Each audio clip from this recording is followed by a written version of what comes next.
ഒരു പ്രത്യേക സ്വഭാവ. മനുഷ്യന്മാരോട് മാത്രമല്ല മൃഗങ്ങളോടും ഇങ്ങനെ തന്നെയാ.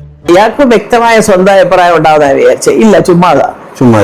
പക്ഷെ ഇങ്ങനെ ഒരു കൂലിവേലക്കാരനെ പോലെ ആൾക്ക് തീരെ വിദ്യാഭ്യാസം വിവരമൊന്നും ഇല്ലേ, വിഡ്ഢിത്തിരെ പറയുള്ളൂ, തെണ്ടി. ഒരു ഭയങ്കര അഭിനേതാവാ. പക്ഷെ സിനിമയിലോട്ട് അഭിനയിച്ച പറ്റിയില്ല.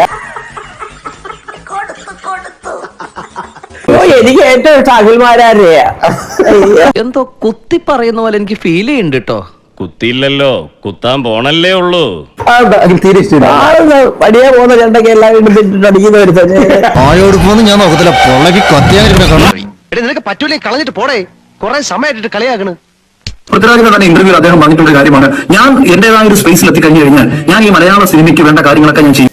അതെനിക്കിഷ്ടമില്ല. ഒരു മാറ്റവും ഇല്ല. ആൾ ഇതുവരെ ഒരു പുതിയ തലമുറയിൽപ്പെട്ട ഒരുവിന് വേണ്ടിയിട്ട് 5 പൈസ മുടക്കി ഒരു സിനിമ പോലും നിർമ്മിക്കാൻ താല്പര്യമില്ലാതെ സ്വന്തം കാര്യം മാത്രം നോക്കി ജീവിക്കുന്ന ഒരു നടൻ മാത്രമായിരുന്നു പൃഥ്വിരാജ്.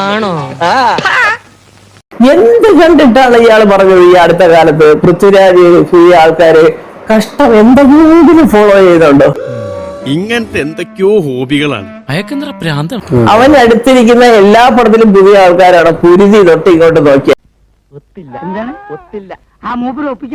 അവന്റെ പൈസ മുടക്കി എടുക്കുന്ന പടത്തിലൂടെ മ്യൂസിക് ഡയറക്ടേഴ്സ്, ആർട്ടിസ്റ്റുകള്, റൈറ്റേഴ്സ് എല്ലാം ചോദിച്ചു നോക്കട്ടെ എല്ലാവരുടെ കാര്യങ്ങള്. അതൊന്നും എനിക്കറിയാൻ മേല. ഇങ്ങനെ എന്തെങ്കിലുമൊക്കെ പറയുമ്പോഴേ എന്റെ മനസ്സിനൊരു സന്തോഷം ഉണ്ടാവുള്ളൂ. ഞാൻ എന്റെ സന്തോഷം നോക്കിയാ പോരെ. അവ ഞാൻ ആദ്യം കാണുന്നത് അണ്ട കൊട്ടാരക്കര ഒരു ഫംഗ്ഷൻ നടത്തി, ഫ്ലവേഴ്സ് ബിഗ് ബോസിന്റെ വന്ന സമയത്ത്. ഞാൻ അവിടെ വെച്ച് ഞാൻ പരിസരത്ത് പറയാം, ഒരു സാമർഥ്യമുള്ള ചെറുപ്പക്കാരൻ. ഒരു കാര്യമില്ല. അയക്കെന്തറ പ്രാന്താണ്. അയ്യോ പൊന്നു മോനെ, പ്രാന്ത് എന്ന് പറഞ്ഞ ഈ സൂക്കേടിനെ കുറച്ച് കാണരുത്. ഇത് അതുക്കും മേലെ. ഒന്നും അന്വേഷിക്കണ്ട. ആരെങ്കിലും ഒന്ന് സൂചിപ്പിച്ച് എന്തെങ്കിലുമൊക്കെ വല്ല കാര്യസാധ്യത ഉണ്ടെങ്കിൽ വെച്ച് ബൈക്കൂടെ അങ്ങനെ അടിക്കാനായിട്ട് പറ്റിയത് അങ്ങനെയൊക്കെ പറയാനുണ്ടെങ്കിൽ ഞങ്ങൾക്കൊക്കെ ഒരുപാട് പറയാനുണ്ട്. ഒരു വകതിരിവില്ലാത്ത മലയാളി. ഞങ്ങൾ അങ്ങ് ഇറങ്ങട്ടെ. ആയിക്കോട്ടെ, സന്തോഷായി.